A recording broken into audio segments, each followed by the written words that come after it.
is the YourLiveEvent.com Coaches Show. It's presented to you by the Hillsborough Economic Development Corporation.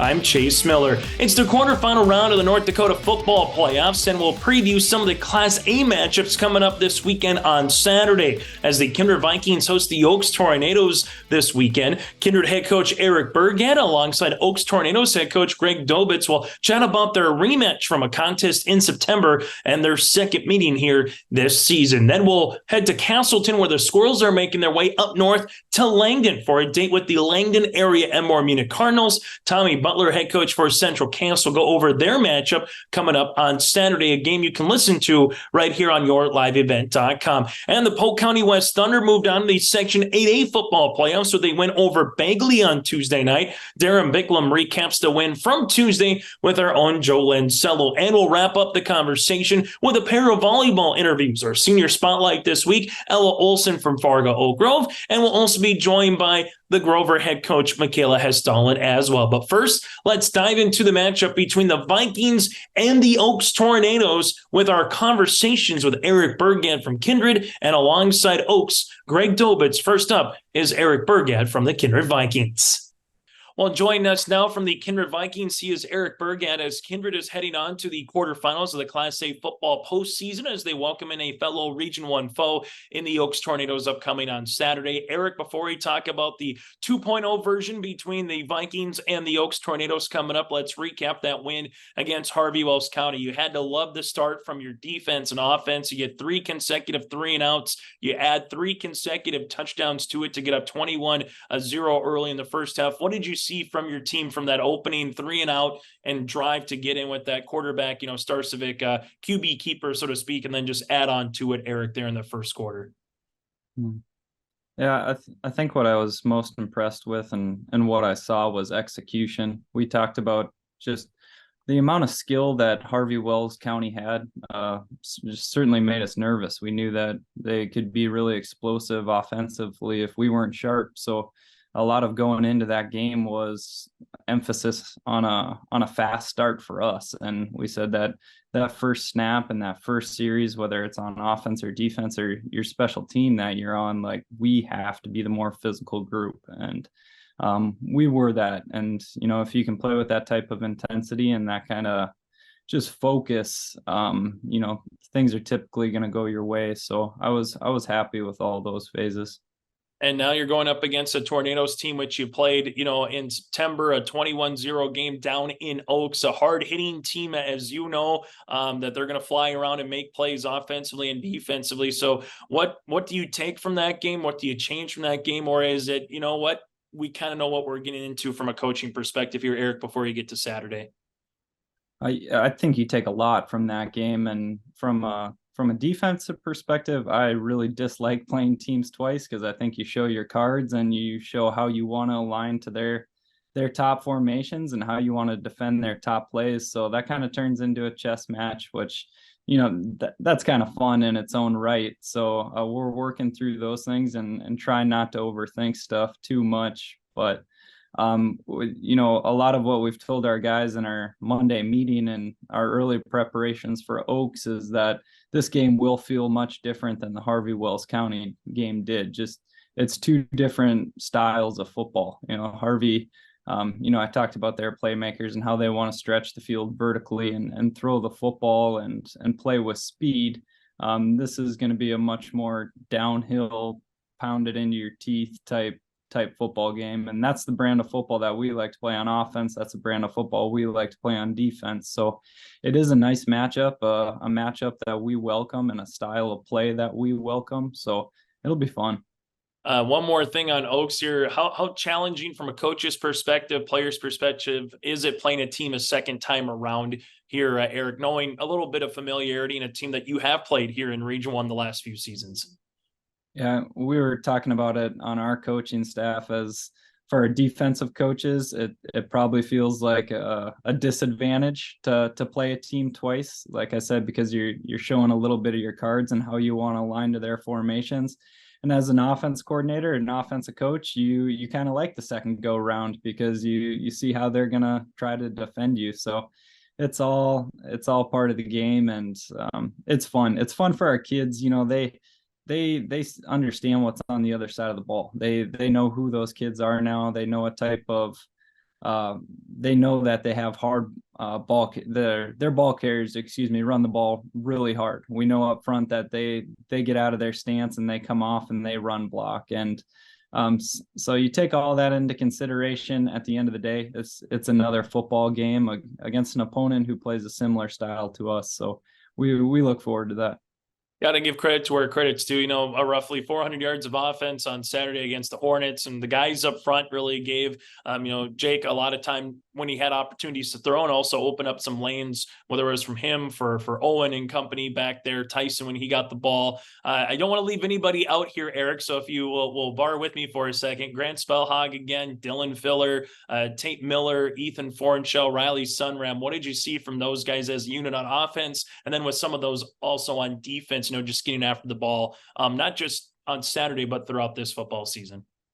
Yeah, our offensive line, I thought they were a very focused bunch. We took a lot of time and slowed down tempo a little bit last week in practice just to assure that we were mentally sharp and with our assignments. And when you get kids playing with confidence like that, and we've always known that our offensive line has the physical tools. They're a strong group and they're a big group. So it was all clicking for them on Saturday, and they came out that first series and made it known that they were there to play. And when you can get up to linebackers like that, or Riley, he buried a couple kids on Saturday. They all played a fantastic game. The entire offensive line did. And that just shares such a confidence with our tailbacks as well. When they know that there's going to be a hole and you can hit it hard and you're going to be able to run fast with some confidence and some high knees and some heavy shoulders.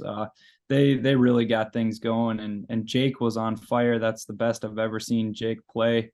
And I think we talked about this last week, Chase, that in our previous week of preparation, when Jake was running sprints, he was full speed. And that was the first time that I've seen that in a while, because he's been nursing an ankle injury. So I thought he was set up to have a really good game, and it was cool to see him execute it like that. Well, yeah, and then it probably helps a little bit too when you put Luke out there at the tight end spot. He gets a 30+ yard receiving touchdown.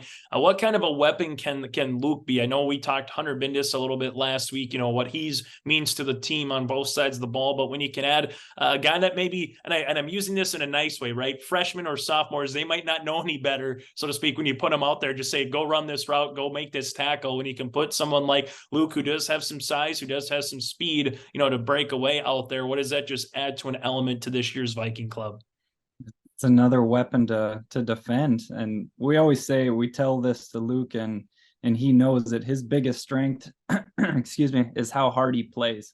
So I say, if you keep doing that, Luke, if you play with a high motor, and maybe not all the focus is on you, if teams want to defend Hunter, if they want to defend Isaac, Cam, Jack, Owen, whatever it is, and you keep playing as hard as we know you can play, you're going to find opportunities and you're going to be a huge threat.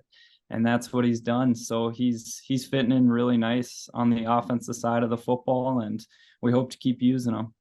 To ask this question, Eric, it is another Region 1 opponent back-to-back years that you've played now in the quarterfinals. Last year, you played in a hard-nosed, hitting physical football game with Central Cass, and I don't expect much different on Saturday against Oaks with two teams that know each other. But what would a win mean for this year's senior class, for this year's team, just to get past that round where you came up short last year and get one step closer, which is your ultimate goal, to play in the Dome for a Class A football championship here, Eric? Yeah, and a win. We talked about this too already, Chase, but the wins, you can never take them for granted. Like all of our focus has to be on Oaks right now, and the week leading up to Oaks, and we try to keep it that simple. We don't talk about the Fargo Dome, we don't talk about the Dakota Bowl. Those aren't things that are ever said in our huddle or in our meetings. So those wins, we're going to do everything we can to prepare to try to get it on Saturday. And it comes down to snaps, and it comes down to how hard you can play. And if your focus and your kids' focus are on those things, then you typically do like the score on the scoreboard at the end of the day. But we're trying not to look past this quarterfinal matchup. Yeah, I know a lot of people, you get to the round of 8, there's never a bad team left. And you kind of mentioned it as well. You get to this tournament, I mean, just never sure what you're going to get week in and week out. Final thing for you, Eric, what would be something you want to see from your team on Saturday? And I always like to ask coaches this, second time around against Oaks, but what's one thing, I know there's a multitude, but what is one thing that Kindred needs to do well against a Coach Dobitz team coming up Saturday afternoon to advance and try to move on here in the postseason? I think we need to have really good responses to adversity. In that first round matchup, everything went our way. The ball bounced our way the entire game, and we clicked the entire time. And that's probably just not realistic to say, we're going to play another game like that. We're playing a really good opponent, and they're going to present a ton of challenges. So when they rip off a big chunk on us, or if we take a sack, or we would turn the ball over, like, how are we going to respond in those moments? So we've talked about that a lot as a group this week, and we're practicing it, and we're putting our kids in bad spots and bad mock situations, just so we're not freaking out on Saturday, if they're doing something right and we're doing something wrong, because it's always going to be a next snap type mentality. So yeah, that's probably our main focus, is how are we going to respond in those tough moments and still try to come out on top. Eric, as always, thanks so much for your time, and best of luck here coming up on Saturday afternoon as you host Oaks. Yeah, thanks for having me, Chase. Eric Burgad, head coach of the Kindred Vikings, will continue on our coaches show after this here on your live event. Live, work, and play here in Hillsboro, North Dakota. The Hillsboro Economic Development Committee can assist you with information and support for business and housing. Experience Hillsboro. More at 104.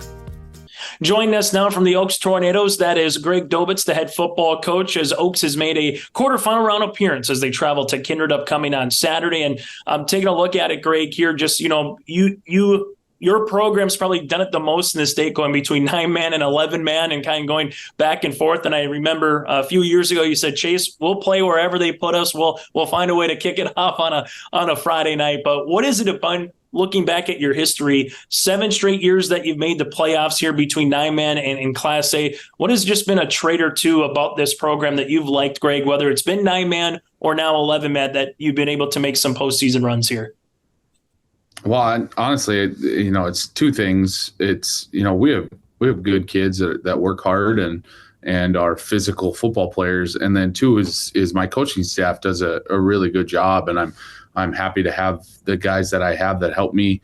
We've had same junior high coaches now for, a while. And then we did have a change in the junior high this year, but, we brought back our old junior high football coach. So, I mean, the continuity there helps. And then, my varsity coaching staff has been the same now for 4 years. And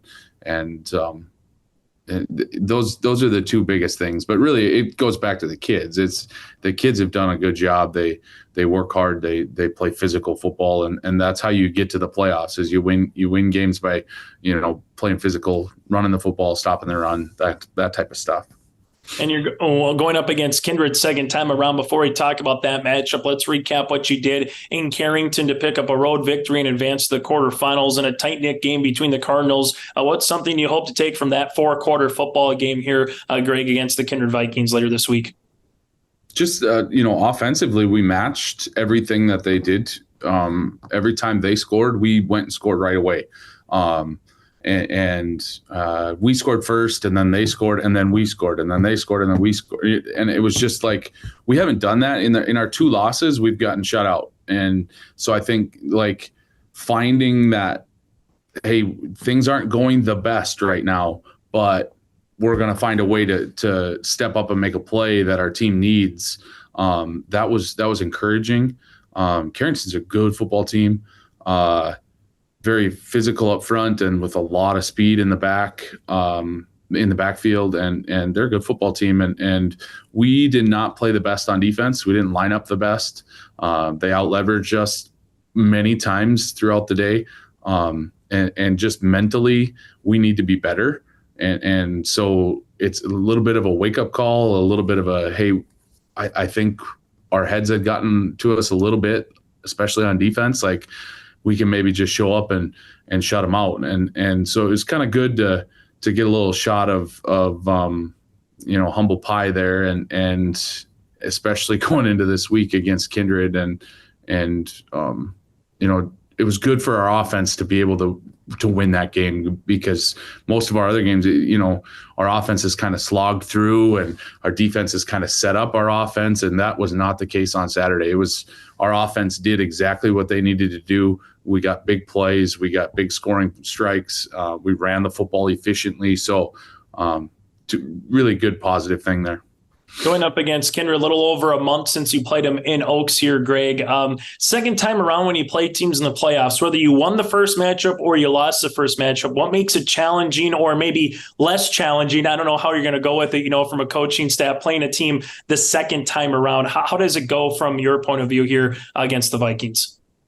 It's not something that I've done that often lately. It is something that many years ago, when the playoff structure was a little bit different, we used to match up with our region opponents right away in the playoffs. And so that was you always played that second game again. And it's challenging as a coach because you overthink things, I think, too much. And you're like, well, last time they did this, so we have to make sure and do this to make sure they don't do that. And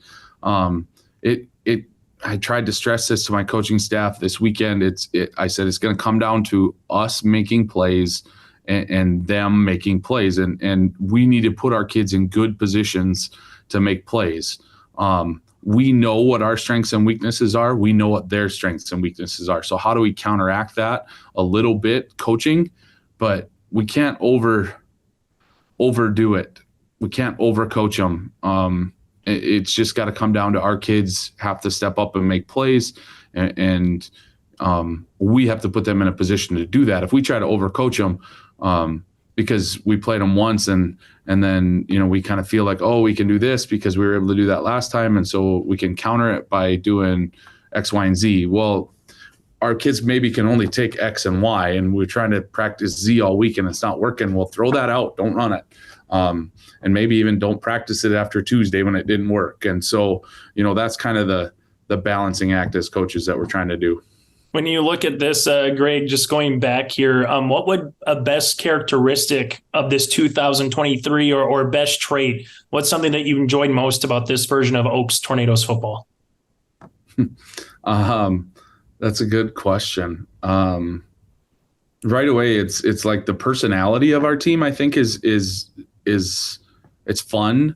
But man, when they switch that light switch on, they can be a physical, nasty team. And I like that, on the bus and in the locker room and on the sideline, we can have a lot of fun and joke around, but when they flip that switch, they can go out there and mash with the best of them. So, that's kind of a different characteristic of a team that I don't know that I've had many teams like this. I've had a lot of teams that just always have fun and teams that are always really serious, but this one's just a little bit different dynamic, and it's kind of fun to be around the kids in that way. It's fun to see them flip that switch and then come off to the sideline and joke around. We joke with Broken Roney, our tight end, that he never breaks a tackle, and he finally broke a tackle and scored a touchdown. And he almost didn't want to come back to the sideline because he knew he was going to get razzed pretty good. And it was just fun, and so little things like that I'm definitely going to miss about our senior class, because that's the vast majority of that. I think that culture comes from them, and each team kind of takes on their own culture off of that senior class. And you mentioned a senior, Marcus Garza, one of those seniors as well here this season. What has he provided, and what has his journey been like during his senior season here, Greg? Yeah, so Marcus has had quite the journey. So Marcus has been out for football every year until, so he, the last 2 years, his season has ended with knee injuries to the same knee, the same exact knee injury. And then, he's just really struggled to mentally get through that. He made the decision, and rightfully so, because he's going to be a kid that's going to be really good in track, and didn't want to jeopardize that because he felt like last year, his preparation for the track season was hampered by his knee injury that ended his football season, and made the decision to not come out. And then, about a couple of weeks into the season, I get a text message from Marcus that says, "Oh, what do I got to do to be back out on the team? I need to be a part of it."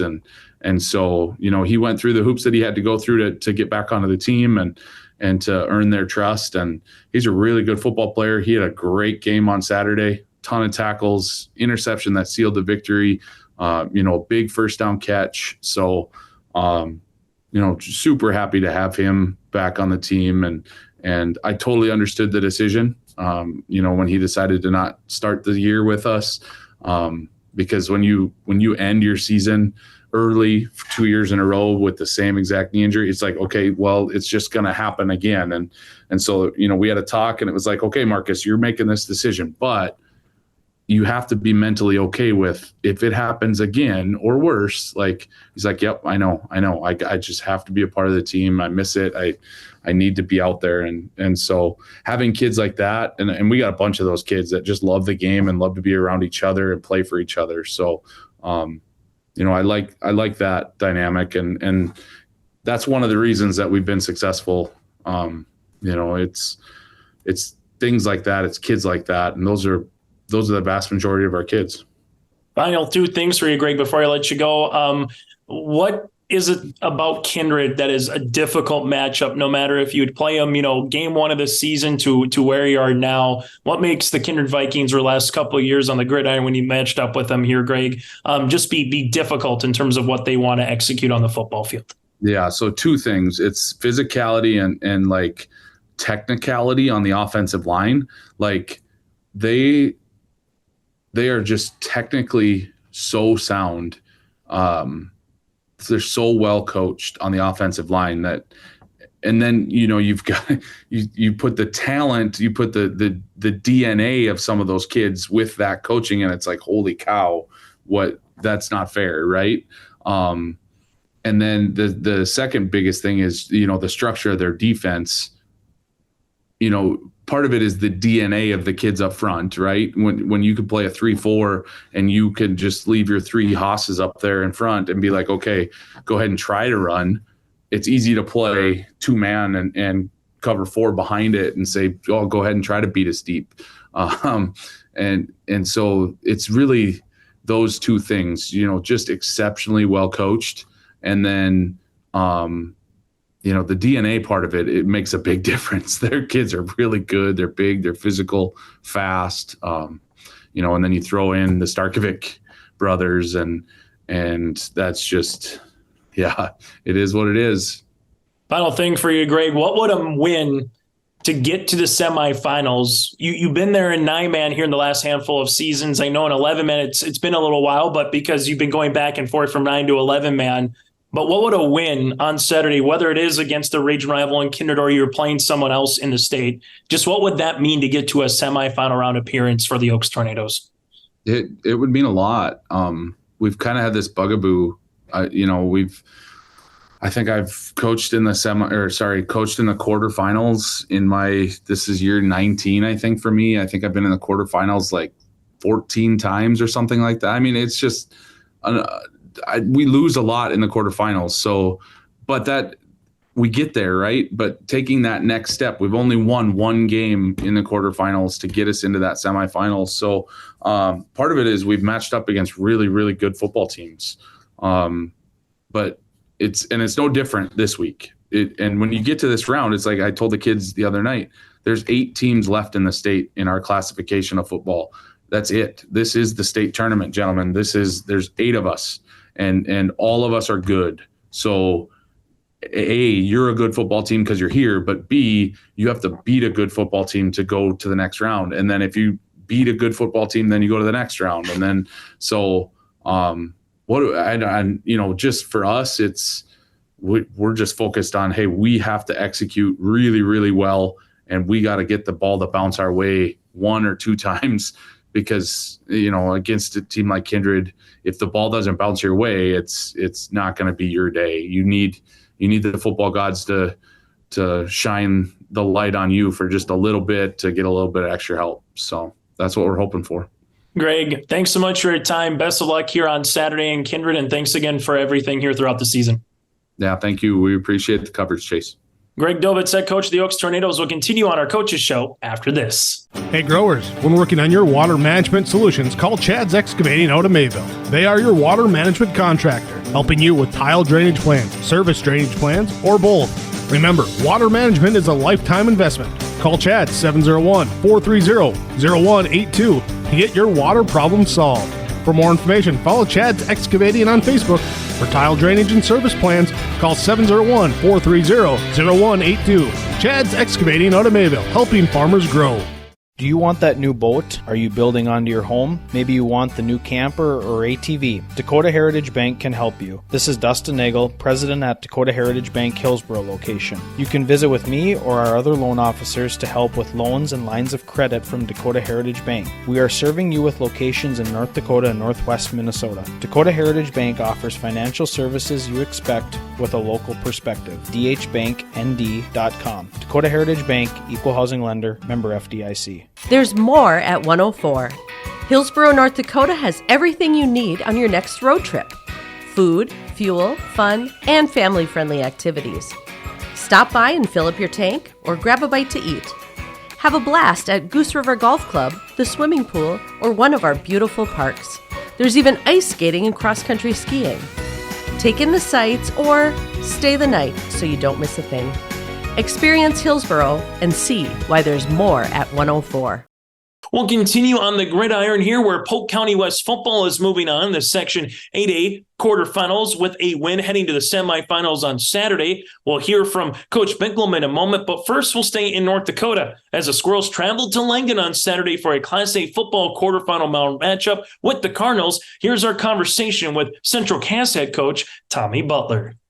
Join us from the Central Cass Squirrels. He is Tommy Butler here on the YourLiveEvent.com Coaches Show as they were able to take care of business against Cavalier and Castleton last week. Now they make the journey north, almost to Canada, as they like to say, going up against the Langdon area Edmore Munich Cardinals. And Tommy, before we talk about the matchup with the Cardinals and chat about that game with Cavalier, might feel a little reminiscent last year where you got your traveling shoes on going to Botno and Beulah. And while you're going to have to be a little bit of road warriors again, but I know the mentality that you'll take, you got a great opponent coming up, maybe the best that you've seen today potentially. But what's that warrior road mentality like when you get to the playoffs after doing it last year for the guys coming back this year that understand a long road trip to Botno, a long road trip to Beulah, and you guys still found ways to win those games?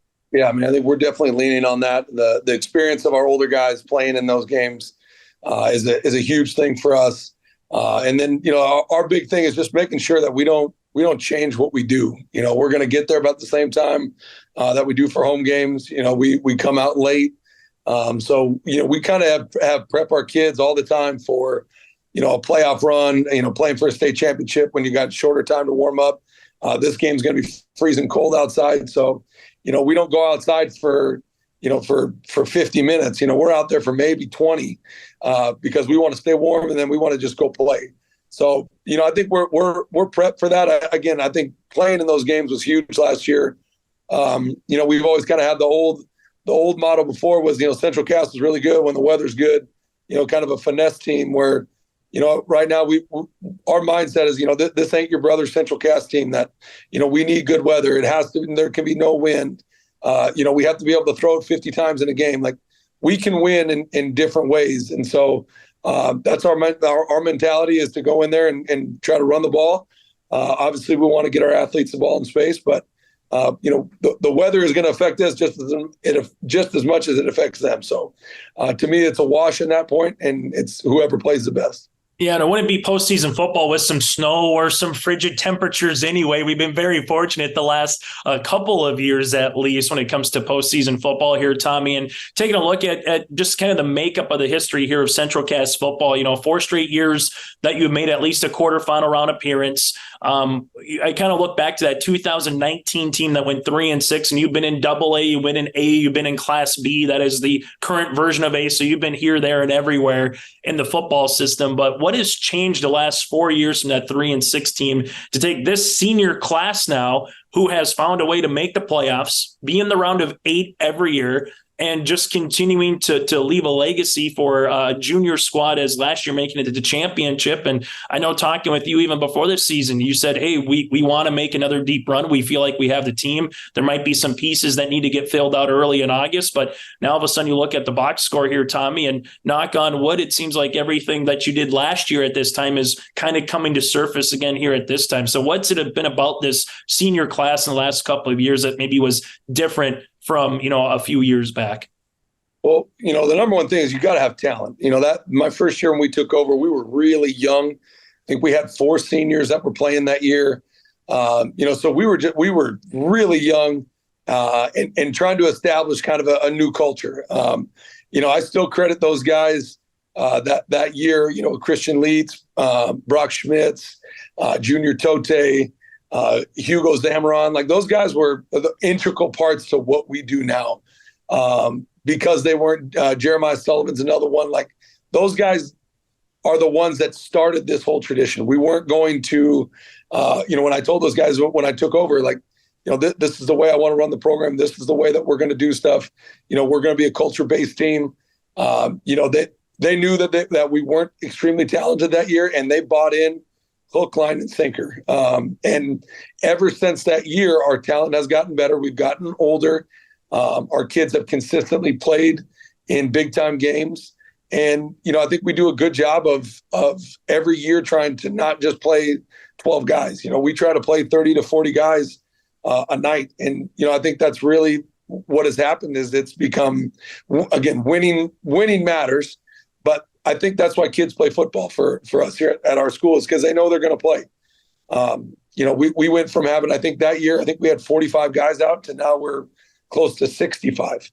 And that's not just because our classes are gigantic. It's, we recruit the hallways. The kids are recruiting their other friends to come out.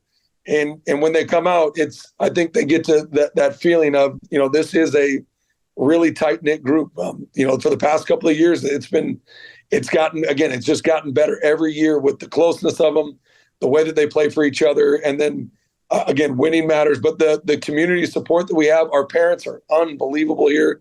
They're so willing to do anything and everything for these kids, for me. I think you're getting that total buy-in, and, again, the talent and the success really helps, but to me, it's the culture of this program that drives everything. Going up against a Region 2 opponent coming up on Saturday against Langdon area Emor Munich, and you might have felt like you're in Region 2 the last couple of weeks, going up against Harvey Wells County to end the regular season, going up against Cavalier in the first round of the playoffs. Now you make your way again up north to go up against Langdon. So what have you liked about your team in the last couple of weeks, particularly here, Tommy, and now seeing some cross film with how Langdon played those teams, how you played those teams recently? What are some areas that you've liked, though, about how you've been able to attack a team and find ways to, win, whether it was on Friday night 2 weeks ago or Saturday afternoon last week? Yeah, I really like us offensively. I like the way that we're able to win. It hasn't been, every week is a little bit different. Every week, last week, I think we averaged almost 10 yards a carry. Weeks prior, we've thrown the ball around. So, if teams are going to take stuff away from us, to me, we're not a one-trick pony. We're not just, hey, we have one running back or we have one wide receiver. We have multiple wide receivers. We have 2 really, really solid running backs. Our offensive line has really come together really well. They're playing at a really high level. And, and that's been since, Tyler came back. We made a couple of changes. Colson Stahl got in the starting lineup.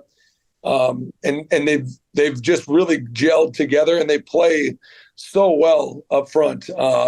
And again, it's not just a pass team or a run team. And then defensively, we've been shutting teams down in their run game to make them one-dimensional. And, I think we're able to defend the pass in so many different looks. I think it's hard to scheme against what we do because we don't look the same week to week. We kind of had the mentality going in this year was, we're going to try to be the Beulah of defense, where you can't mimic what we do because we do so many different things. Our coverages are different week to week. Our fronts are different. We're going to at times we'll bring 8 guys on a blitz, and other times we're going to drop 8 in coverage. So, the multiplicity that we're able to play defensively is huge. And then again, our defensive line has been outstanding. Evan Wiersma has come over and just been a Donley, as we call him, a D-only guy, and he's been an absolute stud at nose guard. Our backers are really fast and are really physical.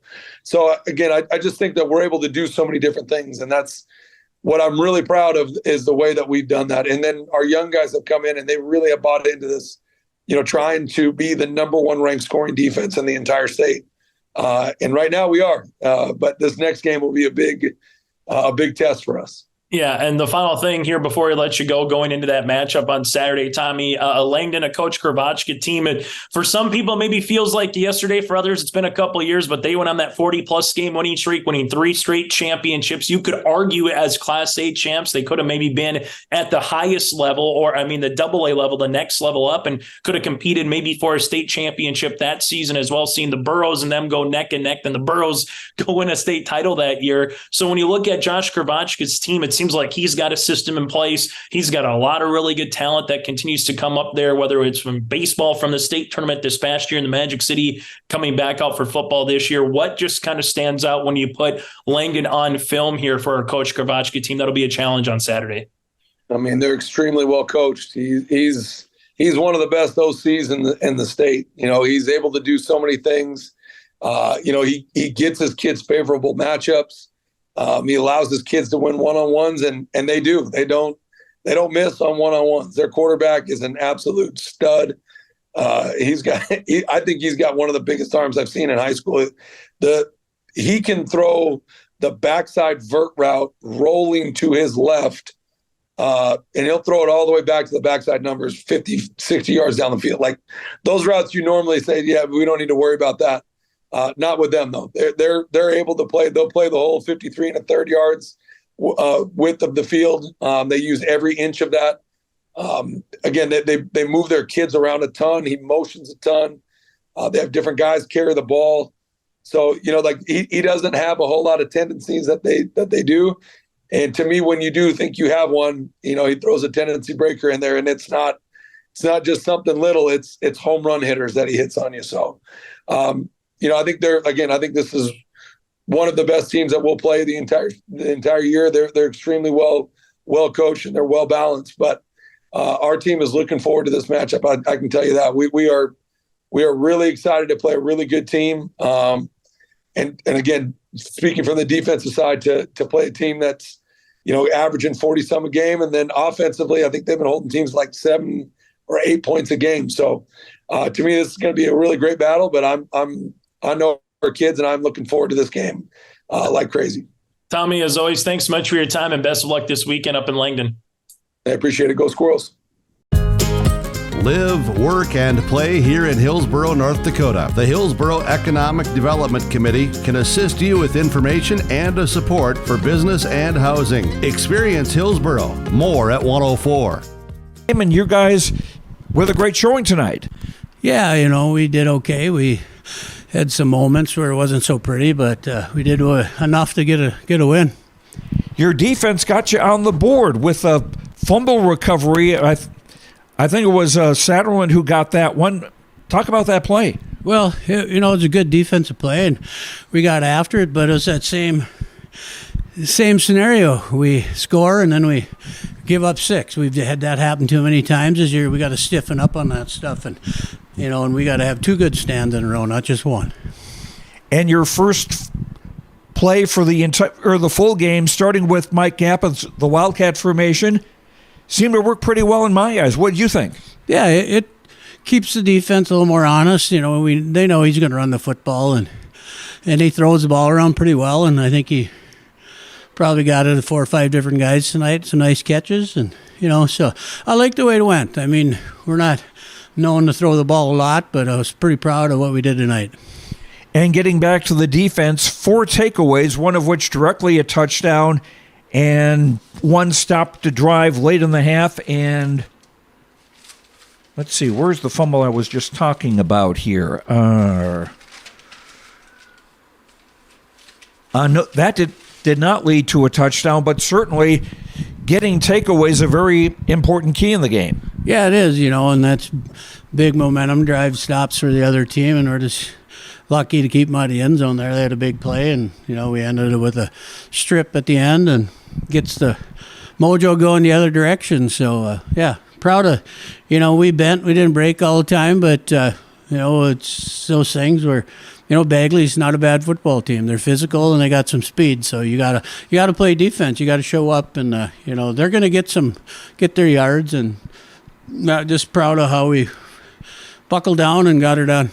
And Bagley also doing very well to hang in the game despite Noah Nelson leaving the game because of an injury in the second quarter.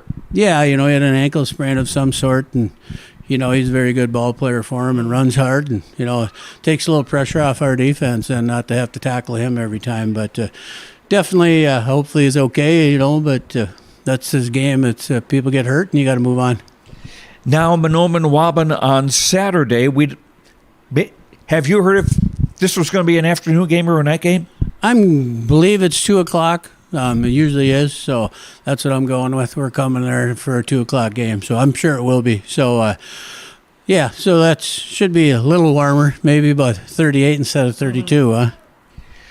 Well, and you've faced the Thunderbirds before this season. They're ranked in the top 5 in the state of Minnesota in Class A. What do you remember from the first meeting against them? Well, we let them run the kickoff back right away and kind of set the tone, and our heads dropped a little bit. But we battled her for a while, and then they got the best of us. But, it's one of those things where we're going to be ready. I mean, they're a good football team. We know that. They're the top of the cream of the, all the time. They're up top. So, we're going to have to play very good football to give them a game, So, but I like what we're doing right now, and I like how we're spreading the ball out and we're getting after it. So, so be it. We'll go there. We'll line up, see what happens.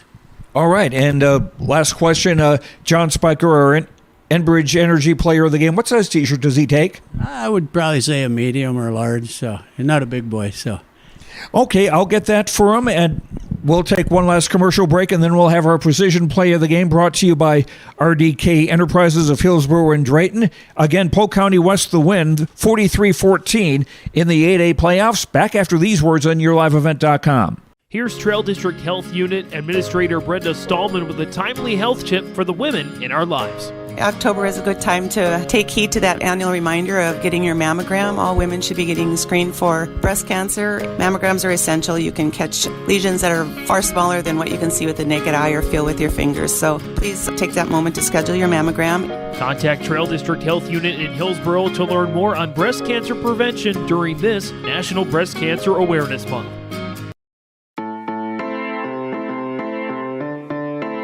Bank of North Dakota wants you to be confident when it's time to make student loan decisions. Visit bnd.nd.gov/confident to calculate the maximum amount of student loan debt that is recommended based on your career choice. You can also learn how to apply for financial aid and get tips to cut education expenses. Visit bnd.nd.gov/confident today.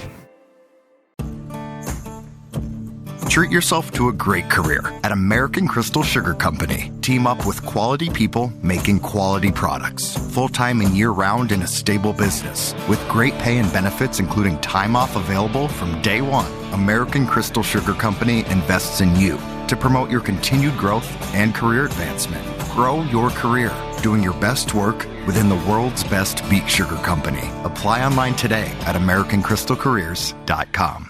Oak Grove has won 6 straight matchups on the volleyball court. Here's our conversation with our senior spotlight with Ella Olson and alongside head coach Mikaela Hestdalen after their win against Maple River earlier in the week.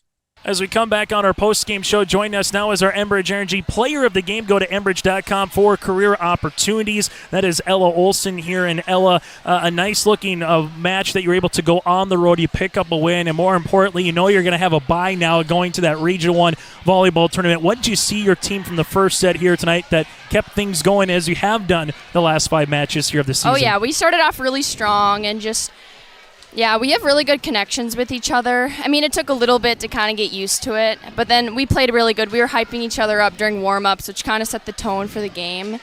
And then, we just played really good, and our connections got really good. We were really scrappy. I said in the broadcast, it kind of seems like this team is steady, Eddie. You know that you might go on a run. There might be a team that goes on a 5-0, 6-0 run. You were down 12-6 in the first, got down early 6-2 in the third, but it didn't seem unfazed. How is this team kind of going, all right, the other team can maybe do their own thing, but we'll find a way to get some points and get offensive cooking here, Ella? How do you kind of just keep that steady, even pace throughout a volleyball match? Oh, yeah. I feel like we realize when we get into ruts like that, and then we kind of just come together in the middle and talk about it. And then, we kind of just realize it really fast. And then we're like, okay, we got to get out of this. And then we kind of talk about the plan, and our back row is really good at talking to us of where to go. So that kind of helps, too. And then what is it like playing with someone like Taylor, who just seems like she puts the ball in a spot for hitters, but also can have dump kill opportunities? What's it like for you as a hitter with someone like Taylor as a fellow senior? It's awesome. Having, like, my best friend on the team, and just, I always know when she's going to dump, too. It's just like we have that connection, which is really amazing.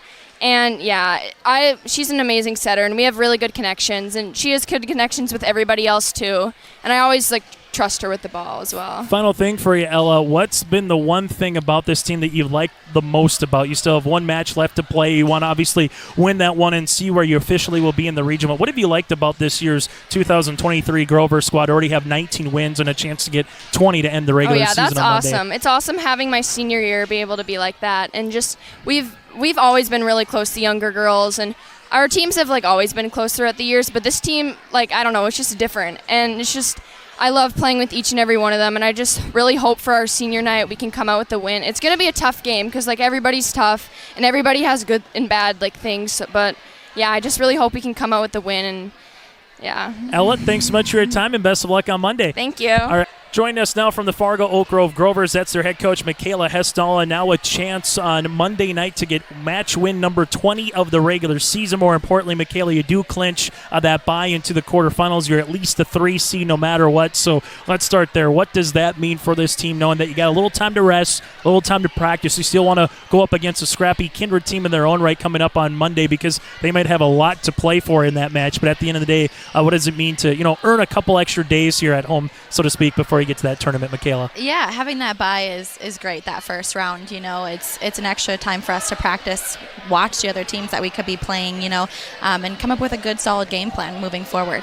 Ella Olson, I remember a few weeks ago, and you mentioned it too on Thursday, when your middles get going, it seems like everything else comes into it. What did you like from Ella's play, not just here this evening, but kind of throughout the last couple matches that we've seen her really maybe come to life offensively and even throw up some blocks at the net? Yeah, I thought she was a good threat on our offense.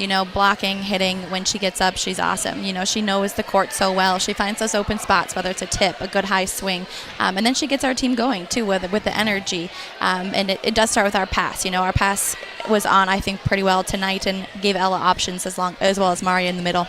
And 9 aces. Peyton Downs had a couple, also with 7 kills. When you can get Peyton, when you can get Ella going, that's a good 1-2 combination. Then all of a sudden here comes a dump by Christensen every now and then you add in a Foster DeVold, or maybe you add in a little bit of an Aspen Jost, digging plays out in the back. It seems like balance is a key word here for you, Mikaela. Yeah, there could be someone who is your horse on a particular night, but on any given night, it could be 2, 3, 4 different players that carries your team. Yeah, especially coming into the end of the season, I like to see that balance. Whether it's on the outside from Peyton or Autumn, in the middle from either of those two girls on the right side, that's huge, having balance, because then it keeps her blockers guessing on the other side.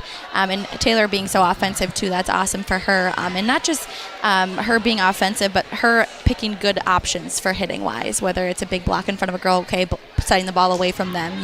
I really liked how she played tonight. In this particular environment, your team was down 12-6 in the second. You were down 6-2 in the third. I know as a coach you don't like those starts, but what did you see from your team to come back really with a fury in both the second and the third to finally eventually go on a 6-2 run to close out the first set, then kind of put Maple River away early in the third? Yeah, I was proud of their fight. No coach, like you said, ever wants to have to dig out of that hole at the beginning, but they fought to come back. And I think too, we talked a lot about our errors. Our errors is what really killed us and let them come back. But they did a good job coming out of it, and I kind of gave them the talk talk, hey, we're playing against two teams here, our heirs and them. We'll be on top of this game easily if we keep that ball in the court on the other side. And the other thing that I kind of see moving forward here is this team just seems like nothing's going to really unfaze them, knock on wood, as a broadcaster says that as a coach here, Mikaela, but it seems like this team just understands their mentality. It seems like they're a little hungry. They want to get back to where they were last year, make a little bit more noise. What is the next 2 weeks going to be like for you as a coach with just one match, a handful of practices? Maybe you give them a day off, I don't know, but how are you going to handle these last 2 weeks before you eventually do get down to Lisbon now on November the 6th? Yeah, I'm happy with the spot we're at right now, playing well as a team. I think we could bring some more energy. That's something I'd like to see, so work on having that energy and practicing, and then work on finishing games too, not letting them get in those ruts. And I might give them a day off here, but got to finish that last season game there and then come out and fight hard in the tournament. Mikaela, thanks so much for your time. Best of luck on Monday against the Vikings, and we'll see you down in Lisbon here in a couple weeks. Thank you. Mikaela Hestdalen on our post-game show. We'll continue after this here from the Raider Dome. That does it for the YourLiveEvent.com Coaches Show. Join us every Wednesday night for another edition starting at 7 o'clock.